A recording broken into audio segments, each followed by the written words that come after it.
ಯಾಕೆ 1 ವರ್ಷ ಚಿನ್ನ ಖರೀದಿ ಮಾಡಬೇಡಿ ಅಂದ್ರು?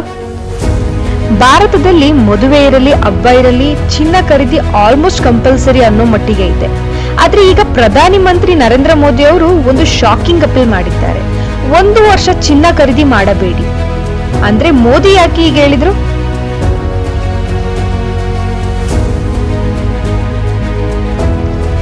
ಇತ್ತೀಚೆಗೆ ಹೈದರಾಬಾದ್ನಲ್ಲಿ ನಡೆದ ಕಾರ್ಯಕ್ರಮದಲ್ಲಿ ಪ್ರಧಾನಮಂತ್ರಿ ಮೋದಿ ಅವರು ಜನರಿಗೆ ಕೇವಲ ಪ್ರಮುಖ ಸಲಹೆಗಳನ್ನು ನೀಡಿದರು. ಅದರಲ್ಲೊಂದು 1 ವರ್ಷ ಚಿನ್ನ ಖರೀದಿ ಮಾಡುವುದನ್ನು ತಪ್ಪಿಸಿ ಅನ್ನೋದು. ಅವರು ಕೇವಲ ಚಿನ್ನ ಮಾತ್ರ ಅಲ್ಲ, ಪೆಟ್ರೋಲ್ ಡೀಸೆಲ್ ಬಳಕೆ ಕಡಿಮೆ ಮಾಡಿ, ಅವಶ್ಯಕತೆ ಇಲ್ಲದ ಫಾರಿನ್ ಟ್ರಾವೆಲ್ ಅವಾಯ್ಡ್ ಮಾಡಿ, ವರ್ಕ್ ಫ್ರಮ್ ಹೋಮ್ ಹೆಚ್ಚಿಸಿ ಅಂತ ಕೂಡ ಹೇಳಿದ್ರು. ಇದರ ಹಿಂದೆ ಇರುವ ದೊಡ್ಡ ಕಾರಣ, ಆದ್ರೆ ಇದರ ಹಿಂದೆ ಒಂದು ದೊಡ್ಡ ಎಕನಾಮಿಕ್ ರೀಸನ್ ಇದೆ. ಭಾರತಕ್ಕೆ ಬೇಕಾಗುವ ಹೆಚ್ಚಿನ ಚಿನ್ನ ವಿದೇಶಗಳಿಂದ ಇಂಪೋರ್ಟ್ ಆಗ್ತಾ ಇದೆ.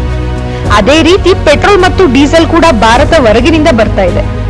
ಅದಕ್ಕೆ ಡಾಲರ್ಸ್ ಬೇಕಾಗುತ್ತೆ.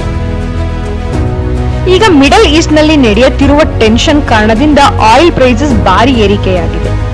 ಆಯಿಲ್ ಪ್ರೈಸಸ್ ಏರಿದಷ್ಟು ಭಾರತ ಹೆಚ್ಚು ಡಾಲರ್ಸ್ ಖರ್ಚು ಮಾಡಬೇಕಾಗುತ್ತದೆ. ಇದರ ಜೊತೆಗೆ ಜನ ಹೆಚ್ಚು ಚಿನ್ನ ಖರೀದಿ ಮಾಡಿದರೆ ಇನ್ನಷ್ಟು ಡಾಲರ್ಸ್ ದೇಶದಿಂದ ಹೊರ ಹೋಗುತ್ತೆ.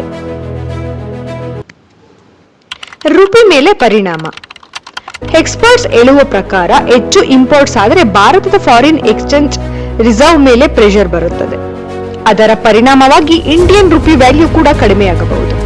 ಅದಕ್ಕಾಗಿ ಮೋದಿ ಅವರು ಈ ಸಮಯದಲ್ಲಿ ಅನ್ನೆಸೆಸರಿ ಗೋಲ್ಡ್ ಪರ್ಚೇಸ್ ಕಡಿಮೆ ಮಾಡಿ ಅಂತ ಅಪೀಲ್ ಮಾಡಿದ್ದಾರೆ.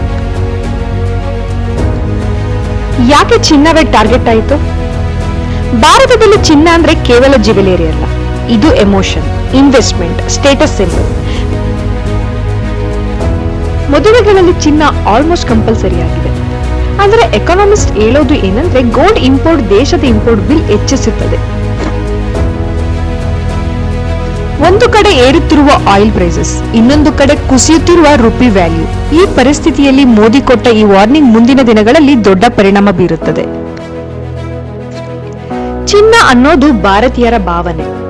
ಆದರೆ ದೇಶದ ಆರ್ಥಿಕ ಪರಿಸ್ಥಿತಿ ಕಷ್ಟದಲ್ಲಿದ್ದಾಗ ಕೆಲವು ದೊಡ್ಡ ನಿರ್ಧಾರಗಳು ಬೇಕಾಗಬಹುದು.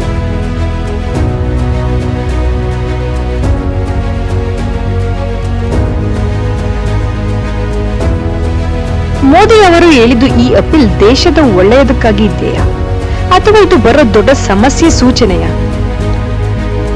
ಹಾಗಾದ್ರೆ ಮೋದಿ ಹೇಳಿದ್ದು ಈ ಮಾತು ದೇಶದ ಎಕಾನಮಿ ಉಳಿಸೋಕೆ ಮಾಡಿದ ಎಚ್ಚರಿಕೆಯ ಅಥವಾ ಜನರಲ್ಲಿ ಅನ್ನೆಸೆಸರಿ ಭಯ ಕ್ರಿಯೇಟ್ ಮಾಡ್ತಿದೆಯಾ?